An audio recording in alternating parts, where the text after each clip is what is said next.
Amikor a rádió felkért, hogy vezessem, nem is vezessem ezt a beszélgetést, hanem tulajdonképpen arra kért fel, hogy üljek veled szembe, legyen, akinek beszélj, akkor én arra gondoltam, hogy itt az alkalom, hogy elmondd az emlékirataidat. És kíváncsi lettem, rettentően kíváncsi lettem azokra a történetekre, amiket tőled már hallottam, és amiket még gondoltam, hogy hallani fogok. Aztán utána egyre inkább arra lettem kíváncsi, hogy micsoda is az a Rézpál, aki kritikus, aki irodalomtörténész, aki a Nagy Szép Irodalmi Könyvkiadó szerkesztője, aki a Holmi főszerkesztője, de hogyha egy foglalkozást kéne mondanom rád, akkor azért mindenképpen csak azt mondanám, hogy a Rézpál foglalkozása az, hogy Rézpál. Részben. Rézpál hangos memoárja. A beszélgetőtárs Parti Nagy Lajos. Az a baj az ilyen emlékekkel, hogy az ember már nem arra emlékszik, ami történt, hanem arra emlékszik, hogy ezt hogy meséli te el 20 évvel ezelőtt, 10 évvel ezelőtt, 30 évvel ezelőtt, és a sztorit színezi, kerekíti tovább, vagy rövidíti, és akkor már rég nem az esemény van, hanem a lemez, amit elmondasz. A történelem maga is egy ilyenfajta elrajzolás. Hát igen. Hiszen hát az események azáltal vannak, ahogy a meséled. Hát igen, csak kérdés, hogy mennyire azt mesélem, ami lényeges volt. Nagyjából így kellett, hogy történjen, azt hiszem. Barátom volt, tehát nem ismertem. Nem tudom, hányadik este ülünk már itt Rézpál lakásán. Ki se lehetne számolni, hogy hányszor, hányféle módon került elő a barátság. Most talán az egyik legfontosabb, legnagyobb barátságodról kérdeznélek, Szűcs Jenőről. Történetesen pontosan emlékszem arra, hogy mikor találkoztunk először a fölvételi napján, 1948. július 25-én, ami azért is emlékezetes nekem, mert a 18. születésnapom volt, és aznap kezdődött az egyhetes fölvételi, ami úgy hívtak akkor, hogy fejkopogtatás, és a golyatojásokkal, mert mi golyatolyások voltunk, ugye golya az első éves, és golyatolyások voltunk mi, hát ez egy kicsit képzavar, hogy a golyatojások fejkopogtatása, de így hívták. És ott a folyosón találkoztam először vele, magas, csontos, sovány, szemüveges fiú volt, Debrecenből érkezett, ő is felvételizett, de ő már 2 évet végzett magyar-angol szakon, aztán változtatott, és átjött történésznek. Probléma nélkül vették föl, mert olyan hihetetlen sokat tudott, és hát ott elég gyorsan összebarátkoztunk. Ő szemérmes és tartózkodó ember volt, én nem, én extrovertált voltam, és még rájön közel volt a háború, meg a gettó, meg internálótábor, és ilyen módon hát én ezt folyton kibeszéltem magamból, és ezeket mondtam ott neki. Nagyon jóba lettünk, és aztán végig párhuzamosan futott az életünk. 2 vagy 3 évig együtt laktunk különböző albérletekben, végig laktuk egész Pestet, laktunk, hát nem mondom el, majdnem minden kerületben laktunk, rövidebb ideig, főúri helyeken is, egy Rakovszki Ivánné nevű bárónőnél a várban, és laktunk rémes albérletekben is. Laktunk egy helyen, ahol egy ilyen nagyon szép főbérlőnőnk volt, én akkor olvastam a érzelmek iskoláját, és hát ebben szerelmesek voltunk, ebbe a főbérlőnőbe is elneveztük Madame Arnoux-nak persze, és hát csak így emlegettük egymás között előtte is, és ő nem tudta, hogy róla van szó. Elég sokat marháskodtunk. Szűcs nagyon fiatalon bebizonyította, hogy milyen páratlan történész tehetség. 24 vagy 25 éves volt, amikor az első könyve megjelent a céhekről, ami máig alapkönyv, ami hát történészeknél, költőnél nem olyan nagy szó, hogy 25-es korában már nagyszerű dolgokat ír, de egy történésznél hát abszolút párját ritkítja. Rendkívül aggályosan dolgozott, milliárd cédulája volt, ezen rengeteget röhögtünk, különböző színű cédulákra írt, és különböző alakú cédulákra, és ő tudta csak, hogy az mit jelent, hogy milyen színű vagy alakú. Ezeket nagy dobozokba tárolta, úgyhogy egy gyötrelem volt költözni albérletről albérletre. Nekem ez a 80 kötetes Voltaire már akkor megvolt, úgyhogy én ezt cipeltem, ő pedig a céduláit. Én nem voltam soha cédulázó alkat, és hát nagyon párhuzamosan ment az, ahogy politikai dolgokról gondolkoztunk. Nagyon ritkán voltunk távol egymástól ebben az időben. Ez egy olyan hát nagyon nagy barátság volt. Még aztán én előbb házasodtam meg, mint ő, vagyis előbb költöztünk össze Klárival, 52 őszén, akkor bizonyos értelemben lazult a kapcsolat, mert hát kevesebb időnk volt egymásra, ez mindig így van, de azért legalább egyszer egy hónapban találkoztunk, de gyakran 2 hetenként. Ezek úgy zajlottak le, hogy ő följött, többnyire ő jött föl hozzám, ő akkor is még albérletekben lakott, hát nekem már volt egy társbérletem, ugye, az civilizáltabb dolog volt, 3 gyerekkel laktunk akkor egy társbérletben a Bátori utcán, és akkor ott beszélgettünk, aztán Klári, aki korán kelt, ugye, mert röntgenasszisztens volt, és korán be kellett menni a kórházba, ő lefeküdt, és mi pedig 4-5-ig beszéltünk. És akkor mindenről szó esett, volt egy ritusa a beszélgetéseinknek, amit ő dolgozott ki, körök szerint, témakörök, ezen röhögtünk, hogy ilyen formálisak vagyunk, témakörök, tehát munka, politika, pénz, család, ezeket úgy végigbeszéltük, aztán persze föloldódtak a körök. És hát egymáson mértük le egymást, és kontrolláltuk, hogy a gondolatainkat, és hihetetlenül fontos volt ez. Hát nekem 2 embernek a véleménye, most a családomon kívül, tehát Klárin és Ádámon kívül, 2 embernek a véleménye volt mindig fontos arról, hogy amit csinálok, az oké-e. Ez Szücs volt és Vaspista. És ez most rettentő nagyképűen fog hangzani, de nem nagyképűség, hanem fájdalom, ha azt mondom, hogy most már alig érdekel valakinek a véleménye, hogy mit mond arról, amit csinálok. És ezt hozzá kell tennem, hogy abszolút nem dicsérésként vagy önteltségként mondom, hanem nagyon keserűen és rossz kedven mondom. Nem azt mondom, hogy ha holminak megjelenik egy szám, akkor nem érdekel, hogy vonat mondják-e vagy rosszul, de úgy igazán mélyen, úgy életgyónás szintjén alig érdekel valakinek a véleménye. 1-2 emberé még, de azoké se talán ezzel az intenzitással. Ugye?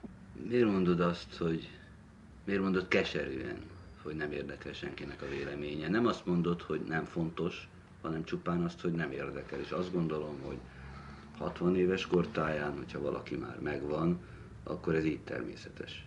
De nem attól van. Nem attól van, hogy én megvolnék, nem vagyok meg, és abszolút bizonytalan vagyok gyakran hát itt van ez az őrült politikai változás, hát az ember kapkodja a fejét. Ebben rettentő jó volna emberekkel megbeszélni, hogy jól látom ezt én, vagy hát nem ilyen primitíven, csak úgy elmondani nekem erről vagy arról mi a véleménye.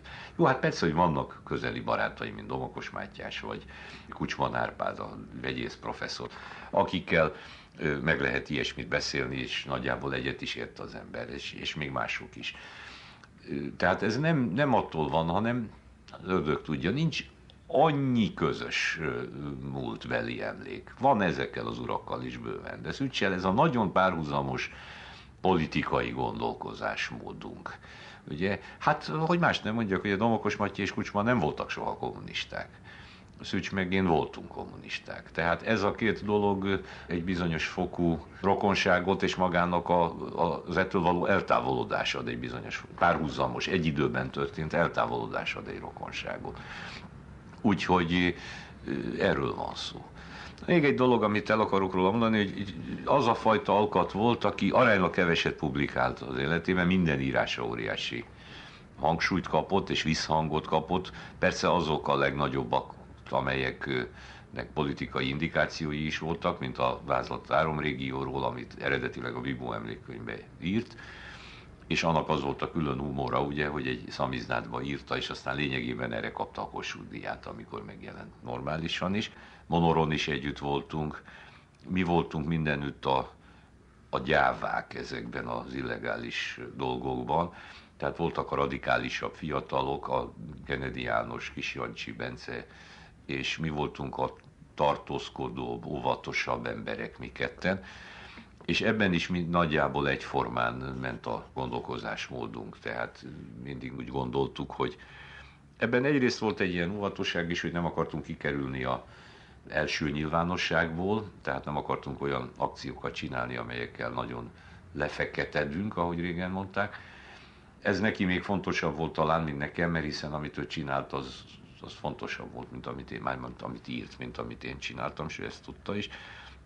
Másrészt pedig, mert úgy gondoltuk, hogy több embert kéne összefogni, és hogyha nagyon radikálisak ezek a megnyilatkozások, akkor egy csomó embert elijesztünk vele.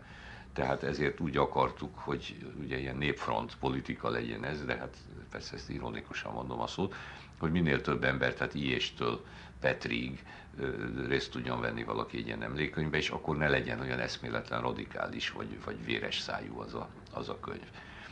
Na, ez csak mellékesen. Kosztolányinknak van állítólag egy olyan jászbeszéde, ami soha nem jelent meg nyomtatásban, és nem is tudjuk, hogy kiről mondta, de ez egy ilyen legenda, amit így kezdett volna, hogy barátom volt, tehát nem ismertem. Egy igazi kosztolányis mondat. És én, mikor meghalt, akkor ez jutott eszembe, hogy mennyire nem ismertem ez a sok száz vagy ezer óra ellenére, amit együtt töltöttünk, és mennyire nem tudtam, hogy mi lakik benne, hogy micsoda, patetikusan szólva, micsoda démonok laknak benne. És hát ezt kicsit szégyenkezve éreztem, amikor megtudtam a halálhírét. No, hát szóval Szücs rettentő fontos volt az életemben. Végig magázódtunk, ami a kollégiumi szokásokból eredt, ahol ugyancsak ez volt, hogy magázottunk, úgyhogy hát ez társaságban rettentő komikus volt, modoros hülyeség volt. De ezeknek a modorosságnak van valami pozitív szerepe is, valami megkülönböztetett ott bennünket valahogy, úgyhogy ez egy ilyen fura dolog volt. Nagyon sokat gondolok rá, és tényleg nincs hét, hogy ne jutna eszembe, hogy de jó volna ezt neki most elmondani, de jó volna fölhívni és megkérdezni, hogy mit szól ehhez, vagy ahhoz, vagy ahhoz. Szóval volt a kollégiumban még egy dolog, amit mindenki utált bennünk, feltehetőleg joggal, egy ilyen intellektuális gőg. Nagy képűség, ha úgy akarod. És szóval kiválóak, az elit nagy képűsége. Hát Szücsbe is bőven volt ebből az intellektuális gőgből, bennem is van. Viszont benne, hogy most magamról ne beszéljek, mert ez nem is tudom, hogy van, volt egy nagy intellektuális tisztesség is. Tehát ő mondott valamit nagy magabiztossággal és nagyon okosan, és hogyha valaki, és hihetetlen tárgyi tudással mögött, elképesztő, káprázatos tárgyi tudással, és ha valaki valamit ellene mondott, hát azt ő nem fogadta el elsőre, de nem volt eset, hogy azért azon ne gondolkozzon el utána. Akár szakmai kérdésről volt, akár politikairól, akár életkérdésről. És valahogy ez a gőg és ez a tisztesség, intellektuális gőg és intellektuális tisztesség egymást moderálta, egymást ellensúlyozta, és olyan arányban volt meg benne, hogy az az arány hitelesítette az intellektuális gőgét is. Vagy, hogy mondjam, hasznossá tette az intellektuális gőgét is. Mert ez az arány, ennek az eleje a lényeges, az aránya, és nála ez rendben volt, ez az arány. Szakmáról, tehát az ő munkájáról, tehát te munkádról, mennyire tudtatok egymással intellektuális értelemben érvényesen beszélgetni? Ő megmutatta nekem minden kéziratát, azt hiszem mindent, és volt olyan eset, hogy például írt egy nagy negyedik Béla könyvet, ami nem jelent még meg máig. Egy kitérőleg, aztán visszatér, nem akarom megkerülni a kérdésedet, de az a fajta történész volt, vagy az a fajta alkotó, ahogy rossz szóval ezt mondani szokás nálunk, akinek az életében a fele jelent meg körülbelül annak, amit csinált. És most a halála után, most jelent meg Szegeden egy nagy vastag könyve, most jön egy tanulmánykötete, van egy hatalmas negyedik Béla könyv, ami tulajdonképpen nem is csak negyedik Béla, hanem az utolsó Árpádok, tehát egészen harmadik Endréig, vagy azt hiszem most Andrásnak mondják, Aranyás Ágacskáig megy, és olyan aggályos volt, és olyan lelkiismeretes volt, hogy iszonyú nehezen adott ki kéziratot a kezéből, és mindig megbánta, amikor kiadta, és folyton átdolgozta, és ilyen depressziós periódusai voltak, amikor rossznak tartottam, mit csinál. Akkor mindenki mondta, hogy nagyszerű, ugye, és ő nem. És nem tette le a nagy doktorit, és szóval hihetetlen perfekcionista volt ebben a mai világban, amikor ugye minden vacakot mindenki kiad, és 8-szor lehúzza róla a bőrt, és minden. Na ez csak, úgyhogy most jönnek ki a jelentősebbnél jelentősebb munkái. Azt akarom mondani, hogy mindent ideadott. Most volt olyan, amihez hát nem tudtam hozzászólni. Emlékszem, amikor a negyedik Bélát ideadta, van egy nagy 120 oldalas fejezete a 4. Béla alatti mezőgazdaságról, ugye a faekéről, hogy térnek rá a vasekére, vagy valami ilyesmi. Hát ezt én halálosan untam. Meg van egy nagy fejezet a pénzügyeiről, a különböző. És hát ezekhez nem nagyon tudtam hozzászólni. És ezt meg is mondtam neki, hogy ezt nem is olvastam el rendesen, ezt a fejezetet. Ezért mindig dühös volt, mert azt hitt, hogy annak is olyannak kell lennie, mint egy Agatha Christie-nek, olyan izgalmasnak. Viszont az olyan típusú dolgozatait, mint a Vázlat a 3 régióhoz, vagy a hihetetlenül érdekes Kézai Simon dolgozatát, ami tényleg olyan, mint egy Agatha Christie, ahol Kézai nyelvhasználatából kimutatja ki, hogy mikor és hol lehetett Franciaországban, Itáliában. Tényleg izgalmasabb, mint egy detektívregény. Vagy van egy hallatlanul jó dolgozata a Dózsa-féle parasztlázadás ideológiájáról, amiben kimutatja, hogy a Ferences rendnek, pontosabban az obszerváns rendnek, tehát a Ferences rend radikális szárnyának a különböző megnyilatkozásaiban milyen ideológiai elemek jönnek elő, amelyek biztosan szerepet játszhattak. Hát most én ezt rém primitíven mondom el Dózsánál, vagy amiket a gentilizmus terminológiai problémáiról ért. Ezek nem az én témaköröm, hát én ha valamihez értek, akkor 20. századi magyar meg francia irodalomhoz értek, de itt a logikáját azt tudtam követni, és ahhoz hozzá tudtam szólni, és hát stilárisan is hozzá tudtam néha szólni. Úgyhogy ezek az együttléteink egy része az ő szövegeinek, vagy az eredetmondákról van egy nagyszerű tanulmány, ami kötetben máig se jelent meg, a valóságban jelent meg. A különböző nemzeteknek ez a rögeszméje, hogy minél régebbről eredeztetik magukat, ugye, és az adja az előkelőséget egy nemzetnek. Hallatlanul érdekes az is. Na most az adta a közösséget, hogy rengeteget vitatkoztunk, meg emberekről, meg önmagunkról, meg egymásról, de úgy alapjában véve nagyjából az életkérdéseiről egyetértettünk. Tehát egyszerűen ez tette ezt a dolgot, hogy arról, hogy mi az, hogy magyarság, például ugye rendkívül foglalkoztatta ez a nemzetkarakterológia, ez a bizonyosan Babics-féle mi a magyar tanulmány. Mennyire érdemes ezt komolyan venni, és ha igen, mi jellemző a magyar nemzet jellemére, vagy a magyarság jellemére, és mennyire kell ezt hát megszólítani, ezeket a jellemzőket, és történetinek tekinteni. Hát persze, hogy ő történetinek, és nem etnikainak tekintette ezeket. Te a te szövegeidet, tanulmányaidat, gondolom megmutattad neki épp úgy, azon kívül ő nyilván tudta, látta, hogy te mind dolgozol, mit szerkesztesz, miket csinálsz a szép irodalomban. Tehát ez a referenciális viszony, ez két oldalon is működött? Működött, de nem egyforma súllyal. Ez most álszerénységnek fog tűnni, de hát az, amit én csináltam életemben, az a néhány könyv vagy egyéb dolog, az én szerintem nem olyan súlyos, mint amit ő csinált. Tehát az nem olyan érték, mint amit ő lettett az asztalra. Ugye van az a patetikus szó, hogy megírtam a nem tudom melyik regényemet, letettem az asztalra, beszakadt alatt az asztal. Hát Szűcs letett egy-két olyan könyvet az asztalra, amit alatt beszakadt az asztal. Én nem. Hát ezt azért tudni kell. És legfeljebb a fordításaim alatt szakadhat be esetleg az asztal, de hát ott is az eredeti érdemez elsősorban. Most ő elolvasta ezeket, érdekelték ezek a dolgok, el is mondta a véleményét, volt, ami nagyon tetszett neki, például a Voltaire könyvem az nagyon tetszett neki, az érdekelte. Ugye annak volt is egy trükkje, hogy Voltaire örvén én sok mindent el akartam mondani az akkori politikai, meg cenzurális, meg egyéb viszonyokról, tehát az egy ilyen pamfletszerű, nem tudom, hogy micsoda is volt többek között, és ezt élvezte, és ezeket persze mind észrevette, ezeket az allúziókat, célzásokat, utalásokat, de hát annyira őt ez nem érdekelte, mint engem az ő munkája. Ebben részben talán a két életmű súly különbsége is benne van, részben meg a mi alkatunk különbsége is. Hát én érdeklődőbb, nyitottabb, vagy mit tudom én, milyen ember vagyok. Szóval ha az előbb szittam magam, legalább ennyiben dicsérjem magam, hogy több dolog érdekelt, mint őt. Több időm is volt rá. Én nekem régen rengeteg időm volt, csak mióta ezt a nyomorult folyóiratot csinálom, azóta nincs időm. Én régen mindent elolvastam, történelmet, mindent, és bőven volt időm mindenre. Úgyhogy ez is benne volt. De hát azért figyelt rá, hát az életemre, a magánéletemre persze, amikor egyedül maradtam, akkor rengeteget voltunk együtt, szóval ennyiben is jó barát volt, hát persze.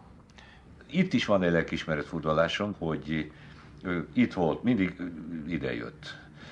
Ugye én nehezemen is mozogtam, neki kocsi, és voltam, 3 héttel a halál előtt itt volt, és akkor volt egy rémfurcsa beszélgetésünk, amiben azt mondta, valamit mondott, és én valamit reagáltam, és akkor teljesen elképesztő módon azt mondta neki. Illetve hát nem is nem igaz, hogy azt mondta, hogy maga nem figyel igazán rám. Ő régen nagyon figyelt, és érdekelte, hogy velem mi van, meg micsoda, most már nem érdekli igazán, amit én mondom. Mióta Klári meghalt, magát semmi nem érdekli. És ez abszolút nem volt a mi hangunk, ilyen érzelmes, meg ilyen, szóval, hogy így beszéljünk a mi viszonyunkról. És akkor én azt mondtam, hogy lehet, hogy ez igaz. De tényleg relativizálódott minden, és az, hogy maga a új magyar márciusi frontban részt vesz, vagy milyen vitái vannak a Történettudományi Intézetben, ez nekem ma nem olyan súlyos, mint 5 évvel ezelőtt volt, amikor oda tudtam minden figyelni. Ez a halál mindent relativizált a számomra, a saját dolgaimat elsősorban, de hát pláne ezeket a hülyeségeket, hogy politika, meg karrier, meg történettudomány, meg nem tudom, igen, nem tudok annyira odafigyelni semmire. Tudod, mi érdekelne nagyon, hogy ő 4 évvel ezelőtt halt meg. Igen, 4 éve. pont 4 éve, november 24-én. Hogy prognosztizált élete utolsó 1-2 évében jövőt, most politikai, társadalmi jövőt, tehát milyenek voltak az ő politikai véleményei akkor? Kérlek szépen, neki van egy nagyon furcsa dúlt szövege, itt van, ha akarod, odadom neked, amit egy felszólalással 88 őszén valamikor, vagy nem is tudom pontosan ott, amiben egy dolog abszolút bejött, ahol arról beszél, hogy a magyar civil társadalom milyen gyenge. Ez egyébként neki rögeszméje volt, ez minden dolgozatában, vagy hát nem minden, de ahol egy csomó dolgozatában előjött. Például a 63-ban írt Molnár Erikkel kapcsolatos nemzetiségi kérdés dolgozataiban, ez többször előjött ez a probléma. És az az érdekes, hogy kiadták a dolgozatait franciául, illetve a 3 régiót, a vázolt 3 régióról. És aztnak az előszavát nem más, mint Brodel írta, aki hát a század egyik legnagyobb történész, az Annál, a híres Annál iskolának a vezéralakja, Fernand Brodel. Az egy fantasztikus megtiszteltetés, hogy valaki Brodel írjon. Az olyan, mint hogyha Eliot írna a Versei angol kötetéhez előszót, szóval az egy ilyen non plus ultra. Egyébként ez utolsó írása volt Brodelnek.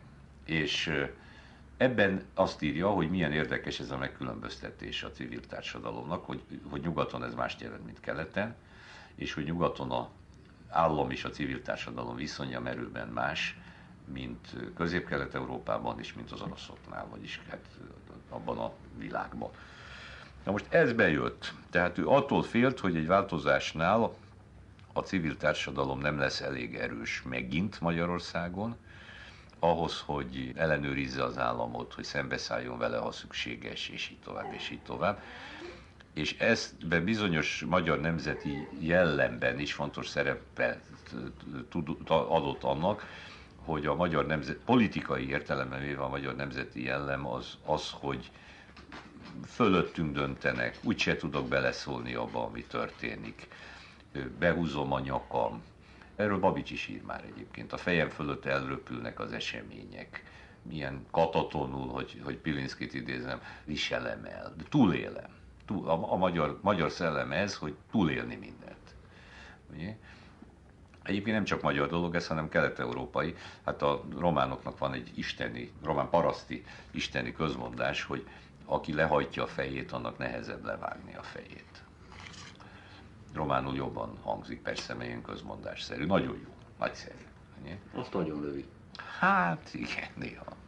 A többi jóslata, vagy elemzése kevésbé jött be. Nem hitt a Gorbacsov akciójának. Az volt a elemzése, hogy az orosz történelemmel mindig voltak ilyen reformperiódusok, és utána diktatúra periódusok, hogy ez egy ilyen színusz-koszinusz görbe az orosz történelemben. Persze lehet, hogy... Hogy? Egy új Hruscsov. Igen. Persze, hogy mondjam, ennek azért még nincs vége, tehát hosszú távon lehet, hogy mégis igaza lesz, hát történelmi távon elképzelhető, hogy ott megint egyszer valamilyen nacionalista vagy egyéb vonatkozásban megmerevedik a politika, és megint egy zsarnokság lesz. De hát eddig ez mondjuk nem jött be, mert Gorbacsov valóban fölbomlasztotta, vagy Gorbacsov alatt fölbomlott a birodalom. A többi dolog az itteni változásokban se bízott egyértelműen. És nem, ez nagyon bejött, hogy ezt a hülye pesti szót mondjam, amit a civil társadalom gyengeségéről mondott. Ebben az utolsó megnyilatkozásaiban ez egy rögeszmeszerűen visszatérő dolog volt, ez nagyon fontos. Játékos a kérdés, hol állna most? Nem párt szerint, hanem gondolkodásban. Hát nézd, nem nagyon fontos kérdés nekem, ugye épp az előbbiek alapján. Én azt hiszem, hogy ott, ahol én nagyjából, vagy én ott, ahol ő. Tehát nagyon utálná ezt a piros-fehér-zöld dolgot, ettől megőrülne. Nagyon utálná ezt az újfajta voluntarista történelem szemléletet, amelyik nem marxista, hanem máshogy voluntarista, tehát hogy egy mai politikai rendszernek megfelelően akarja. Ugye hát mondjuk nagyon nevetne azon a kijelentésén egy magasrangú állami tisztviselőnek, hogy Magyarországon a kereszténység meghonosítása, tehát Szent István sokkal enyhébben és szelídebben történt, mint bármelyik kelet-európai államban, mert a magyar az nem agresszív alkat. És ilyen módon nálunk ez hallatlan békésen ment végig. Mondjuk Vazulnak nem öntöttek forró olajat a fülébe. Ezen ugyanúgy nevetne, vagy ugyanúgy képtelenségnek tartaná, mint Andics Erzsébetet, vagy nem tudom én, Nemes Dezsőt, vagy nem tudom kicsodát. Hát most szakmailag. Politikailag meg hát nem volna nagyon boldog. Boldog lett volna 89-ben, 90-ben, és most nem volna olyan nagyon boldog. Így képzelem el. Na most egyetemen ő csak az élete utolsó éveiben tanított. Hát ez egy külön nagy téma, hogy a mi nemzedékünket hagyták élni, meg dolgozni, meg ezt-azt csinálni, meg akár egy könyvkiadónál is lehetett dolgozni, de egyetemre bennünket hát nem engedtek. Ami az én esetemben talán nem a nagy tragédiája a magyar ifjúságnak, de az ő esetében hát az. És őt a rendszerváltozás előtt egy-két évvel hívták meg a Pesti Egyetemre, amikor már majdnem 60 éves volt. Tehát ha ő bent maradt volna az egyetemen, ahogy régen mondják, amikor elvégezte az egyetemet, akkor bent maradt volna tanársegédnek, és akkor adjunktus és docens és professzor lett volna, hát ez nagyszerű lett volna neki is, meg az egész magyar történettudománynak, meg a fiataloknak, meg mindenkinek. De hát ez nem jött össze. És ő nagyon nagy aggályokkal és bizonytalansággal kezdett el tanítani. Láttam, hogy készül, 2-3 napot készült egy 1 órás előadásra, és nagyon nagy szorongással csinálta ezt. Nem is kellett volna, azt hiszem, elvállalnia. Szóval addig, amíg elnyomták és otthon ült az íróasztalánál és dolgozott, addig valahogy egyensúlyban volt. De abban a pillanatban, amikor reggeltől estig szólt a telefon, és hívták Pécsre előadást tartani, és Pesti Egyetem, és Szamizdát, és MDF, és Frizsé, és mármint pre-MDF, és minden, amit akart, akkor nem. Hát nagy szerepe volt az életében Bibó emlékének, és Bibó, szóval ugyan hát ő szaktörténész volt, Bibó meg nem volt szaktörténész. Tehát ennyiben nem kapcsolódott hozzá, de nagyon izgatta az, ahogy Bibó. Például a mi számunkra evidencia volt az, nagyon sokáig, az én számomra is, hogy a francia forradalom azért az egy klassz dolog. Jó, hát a jakobinusok ott gyilkoláztak egy kicsit, meg ez az, de hát mégiscsak ez volt az a mozdony, ahogy Marx mondta, amelyik előre rántott az emberiséget. És hát ebben nyilván rengeteg igazság is van. Hát a francia forradalom iktatta törvénybe a polgári jogokat és az egyén jogát, és hát nem volt az kutyafüle, hogy úgy mondja. Nem kis emberek rajongtak érte, készítették elő, mint Rousseau meg Voltaire, és rajongtak érte, mint Hölderlintől, nem tudom én kicsodáig. De hogy milyen árnyoldalai voltak ennek a francia forradalomnak, és hogy mennyi bajt és tragédiát zúdított az emberekre, ezt kevésbé tudtam én, és az az érzésem, hogy ő is erre igazán a Bibó kései dolg, mert Bibó se tudta sokáig. Bibó is abszolút megváltoztatta erről a véleményét. Ez egy alapkérdés azért a modern európai fejlődésnek, a magyarnak is, ugye, hogy ez a Bibó késői dolgozataiban kérdőjeleződik meg igazán, ahol ő egy olasz történész, ez a Guillermo Ferrerohoz visszanyúlva, hát kritizálja nagyon erősen, és ehhez kellett a bolsevizmus tanulsága is, amely lényegében egy jakobinus gyakorlat volt, tehát történelmileg ezt mutatta meg nekünk a mindennapokban, hogy mit jelent egy, hát nem Robespierre, hanem egy törpe Robespierre mondjuk. Váltsunk itt politikára. Egészen más módon, mint ahogy eddig tettük 50-es évekkel és korábbról.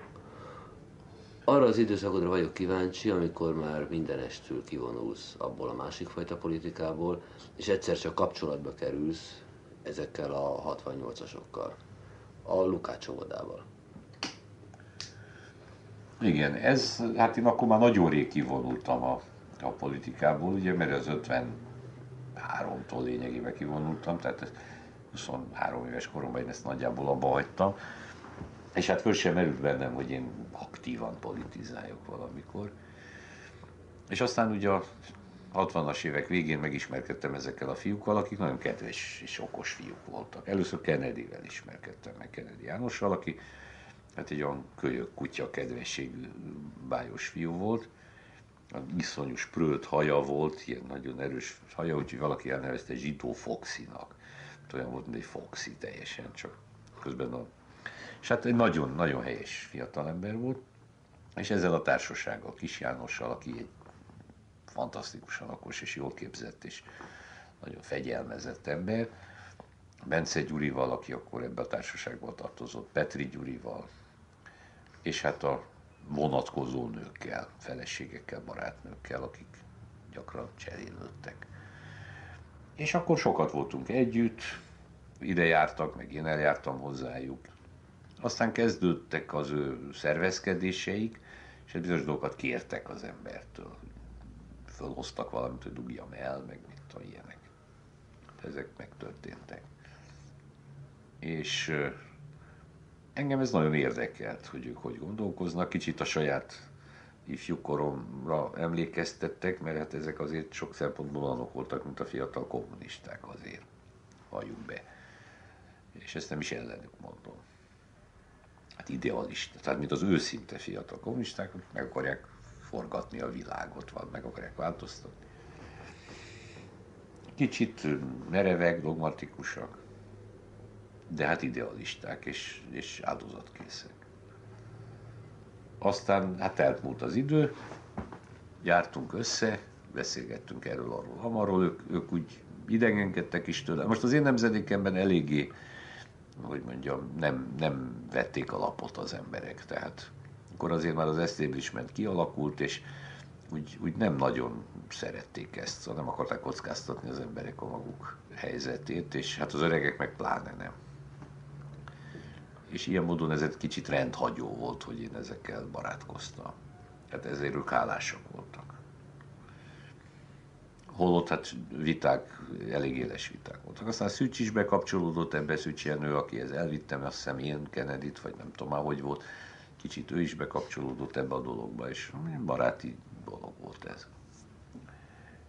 És 77-ben, talán 77 januárjában, elején, egyszer egy reggel följött Kennedy meg Kis János, hogy lecsukták a Havelt, a bírót, és hát ezzel ellen egy tiltakozást írtak.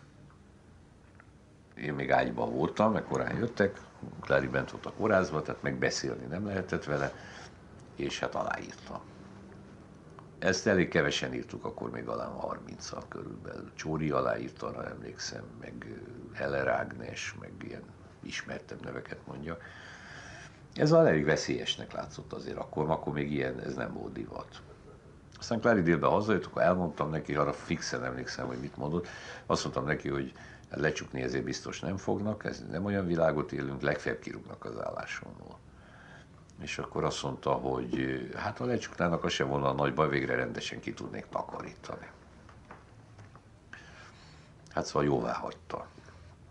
A Juli lányom az azt mondta, hogy hát annyit pofáztál, hogy rokon szenvezel velük, hogy most nem volt pofád nem szolidárisnak lenni velük. Látod, ezért nem kell annyit pofázni. Na, akkor aztán nem volt semmi különösebb, figyelték a házat, rendőrség, az volt, és nagyon rendesek voltak az emberek, általában mindenki fölrohant, hogy még néhány nap múlva rá bemondta Szabad Európa, de itt nem jelent meg róla semmi. Mit segíthetnek? Ádám, emlékszem, hogy ahogy megtudta, följött, hogy ő ezt nem írta volna, és helyteleníti, de hát nagyon rendes dolog, és ezek voltak. És akkor bementem a kiadóba, ahol azonnal már az asztalomon volt egy cédula, hogy Illés hivat, és bementem hozzá, és rettenetesen letolt, hogy ezt miért kellett csinálni, ezzel nehezítjük a liberális kultúrpolitika dolgát, Acél ugye mennyi mindent tesz a magyar kultúráért, és akkor most megnehezítjük a dolgát. És akkor úgy hirtelen megutáltam az egész ügyet, mármint nem az aláírást, hanem Illést, meg ezt az egész ügyet, és úgy hallgattam, és egy időn megkérdezte, hogy miért csináltam ezt. És hirtelen rám jött egy ilyen kis ördög, én ezt szoktam csinálni, hogy olyan hülyeségeket mondok ilyen helyzetekben. Ezt ajánlom neked is. Az a legokosabb ilyen valami baromi maraságot mondani, mert nem tudom másik, mint elkezdeni ilyenkor. És azt mondtam neki, hogy teljesen egyetértek veled, ez nagy hiba volt, csak tudod, egy lány hozta, akibe szerelmes vagyok, és nem tudtam annak ellenállni. Azt tette elém, és én imponálni akartam, és aláírtam. De egyébként teljesen igazad. Hát mondjuk Kis Jancsi nem egy olyan nagyon csinos lány, úgyhogy a dolog nem felelt meg a valóságnak. No, a nevét nem mondhatom meg, mert ez konspiráció, de egy nagyon szép lány hozta.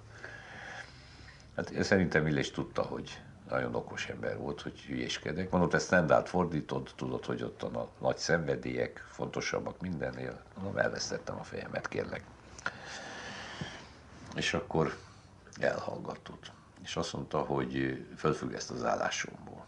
Tasítást kapott rá. Mondom, jó.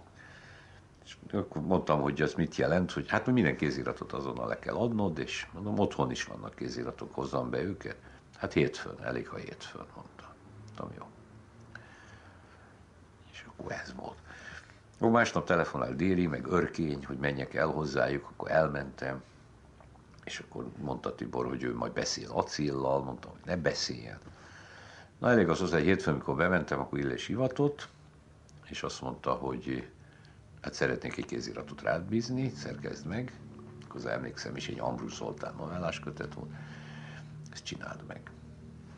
Mondtam, pénteken fölfüggesztettél, akkor mi van, most lefüggesztettél? Mondta, hogy én erre nem emlékszem, félreértetted valahogy pénteken. Én ezt nem mondtam. De mondtad, de nem mondtam, nem mondtad. És akkor rájöttem, hogy okosabb ráhagyni. És akkor hallottam a városban, hogy Kádár összejött a politikai bizottság, és Kádár azt mondta, hogy nem fogunk belőlük mártírt csinálni. Azt akarják, hát egy fenét fogunk belőlük mártírt csinálni. Nagyon okos volt. A saját szempontjából. És akkor 3 napig voltam kirúgva a Szépirodalminál, hogy egyik, nem is tudom, péntektől hétfőig. Akkor egy elterjedt a városban, hogy én egy mártír vagyok. Hát ennyi volt az egész. Mondjuk volt olyan, hogy a rádióban nem lehetett akkor szerepelni darabig, meg cikkei az embernek nem jelentek meg, de nem volt ez egy nagyon veszélyes ügy nekem. Inkább a névtelen emberekre mentek rá, tehát Kennedyre, Kis Jancsira, Bencére, Kőszegre, ezekre. És engem nem nagyon bántottak. Mondjuk az már nem lett volna nekik jó, hogy akkor Ilyes, vagy Déri, vagy Örkény is, szóval, hogy ez úgy eszkalálódjon, ez az ügy, ezt belátták. Egy hónappal mondjuk utána, amikor már ugye elcsitultak a dolgok, akkor egyszer csak szólt a telefon, és jelentkezett Acél titkársága, és egy hölgy itt a lakáson, és egy elvtársnő jelentkezett, hogy akar velem Acél beszélni. Akit én alig ismertem, szóval soha nem voltunk egymás lakásán, persze, meg minden, egyszer-kétszer találkoztunk. Hát bementem, a parlamentben volt, és pontosan fogadott, leültetett, kérdezte, hogy mit kérek, kávét vagy konyakot, mondtam, hogy mind a kettőt, és akkor hozatott, és azt mondta, ott ültünk egy kicsit, és azt mondta, hogy hát miért keresett engem? Mit parancsol? És mondtam, nem én kerestem magát, hanem engem hívott fel a titkárnője, hogy jöjjek be. És nem, a titkárnő bejött, hogy maga akar velem beszélni. Folyt a víz a hátamon, mégiscsak miniszterelnök helyettes volt, Magyarország miniszterelnök helyettese, És ugye ez 3-szor lement ez a dialógus köztünk, akkor jöttem rá, hogy ez egy trükk. Tehát ő engem odahivatott, és egy, hogy mondjam, helyzetbe akar kergetni, hogy én akarok valamit tőle. Hát én nem akartam tőle semmit. Kvázi mosakodni akarok, hogy aláírtam ezt a kartaügyet, vagy mit tudom én mi. És ez ment egy néhányszor, és akkor a harmadik dialógus után felálltam, úgy félfenékkel, és mondtam, hogy hát akkor valami félreértés van, itt a titkárnő, amit összekevert. Hát magának nyilván nagyon drága az ideje, akkor nem zavarom, mert én nem akarok semmit. És akkor egy ilyen baráti mosollyal, vagy nevetéssel úgy megfogta a vállamat, és lenyomott, és aztán jó van, hát értjük, maradjon csak itt. Szóval kvázi nem sikerült a trükk. Rémes volt. És hát tényleg egy olcsó vacakszatós trükk volt. És akkor elkezdtem mondani, hogy miért csináltam, és akkor letolt. Tehát akkor világosá vált, hogy ő hivatott engem. De ezt nem mondta ki. És akkor én mondtam neki, hogy, és ilyeneket mondott, hogy hát maga jó szakember, miért kell magának politizálni? Mondtam, az a híre, hogy jó szakember, miért kell magának politizálni? Hát mondtam, a ifjúkoromban nem olvastam volna marxista szövegeket, amelyekből megmétejeződtem, mert az volt benne, hogy hát az ideológia fontos az irodalomban, meg minden, mondom, akkor talán tényleg nem politizálnék, de hát én elhittem ezt a marxizmusnak, hogy az embernek politizálni kell. És miért írta ezt alá, ez többet árt, mint használ. Hát mondtam, azért írtam alá, mert néhány héttel ezelőtt volt egy gyűlés a Szépirodalminál, ahol Allende ügyében tiltakoztunk valamit. És én azt aláírtam. És úgy gondoltam, hogy ha egy chilei ügybe tiltakozunk, akkor Prága mégiscsak közelebb van. És akkor abba is kell tiltakozni. Az nem ugyanaz, de ugyanaz. Sőt, még ugyanazabb, mert ez még hozzá egy író. Na és hát akkor ez ment ottan egy órán keresztül, és semmire nem jutottunk. És akkor elég barátságtalanul eljött. Már úgy ő barátságtalanul eljöttek. De az volt a dolognak a mulatságos része, hogy néhány nap múlva, vagy másnap fölhívtam azokat a fiúkat, akik aláíratták velem ezt, hogy jöjjenek el, mert el akarom mondani nekik, hogy ez történt. És akkor eljöttek, elmondtam, és vártam a megdicsőülésemet, és akkor közölték, hogy nagy disznó voltam, amikor elmentem a hívására. Mert nem kellett volna fölmenni hozzá a telefon.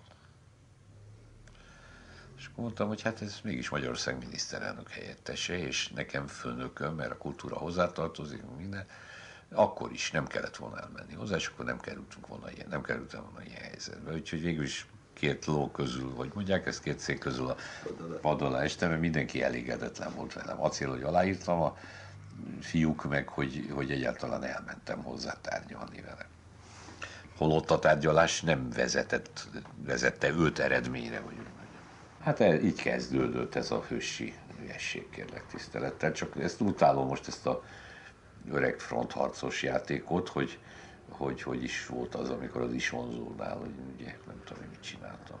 Napló. Voltak időszakok, amikor írtál naplót? Voltak, de azokat mindig megsemmisítettem. Forradalom alatt, meg forradalom után is, akkor azt féltem házkutatástól, azt azért. Mindig nem maradt meg egy-néhány oldal csak. Mikor Klári meghalt, akkor az fontos volt nekem, hogy nehogy bármit is elfelejtsek, és akkor az utolsó napokat néhány héttel utána leírtam. De az nem napló volt, hanem azt úgy percről percre leírtam, az megvan. Meg hát az utolsó.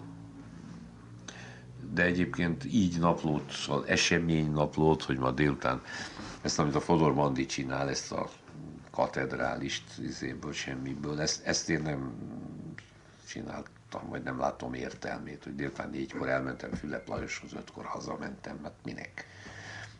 Ezt én nem csinálnám. De olyat csináltam, hogy valami eszembe jutott tegnap is, egy álom, vagy egy nem tudom, és azt úgy leírtam, és bedobtam egy fiókba. De nem tények, ezek soha nem tények, mindig érzelmek, vagy gondolatok, vagy mit tudom én, mit csinálnak. Úgyhogy azt nem. Hogyha egyszer emlékiratot írnál, akkor milyen elvek szerint csinálnád? Vagy hogy gondolod, hogy milyen elvek szerint lehetne emlékiratot szerkeszteni? Én nem látok igazán műfajbeli differenciát az emlékirat és a regény között. Tehát nem tudom, hogy más, ugyebár, de Isten igazából nem tudom. Hát lehetne úgy, hogy Vas csinálta, hogy bizonyos körök szerint, tehát hogy pénz, művészet, szerelem, lehetne időrendben, sokféleképpen meg lehetne ezt oldani, vagy lehetne egy szegmentumát kivenni, egy időrendben, nem időrendben. Nem tudom. Volt nekem egy elképzelésem, ami nem jött be. Saint-Simonnal múltkor már beszéltem róla. Ő azt írja az emlékirataiban, hogy az nagyon szép rész, hogy az embernek az élete és a halála közé egy intervallumot kell iktatni. És ezt úgy érti, hogy az embernek az élete az ameddig aktív életet él, tehát ameddig hát kvázi dolgozik. Ugye hát ő a Versailles udvarban levő intrikákat tekintette munkának. Bizonyos értelemben az is volt, az a politika része. És akkor ezt befejezi egyszer az ember, és akkor van még 5 éve, 10 éve, 20 éve, amíg meghal, és akkor addig tűnődik, készül a halálra. Bevonul egy kolostorba, ő egyébként azt csinálta, és ott a papokkal beszélget, és hát vagy megírja az emlékiratait, vagy valamit. Ezt is csinálta, megírta ezt az óriási könyvet. És nekem volt egy olyan elképzelésem, hogy beiktatok egy ilyen szakaszt. Ez mindig nagyon foglalkoztatott, hát ez nem jött be több okból. Ugye, hát ezt most már nagyon kéne csinálni, ezt az intervallumot. De hát egyrészt van egy nagyon prózai oka, az, hogy nem tudok megírni a nyugdíjamból, tehát nem tudok egy intervallumot, csak azt senki nem tud ma Magyarországon ilyen értelemben, mivel egy intervallum. Szóval mindenki addig dolgozik, amíg föl nem fordul. Mármint a mi szakmánkban. Ugye vár? Hát senki nem tud megélni ebből. Ez az egyik oka. A másik oka, hogy hát ezt úgy képzeltem el, hogy nem egyedül élném át ezt az intervallumot.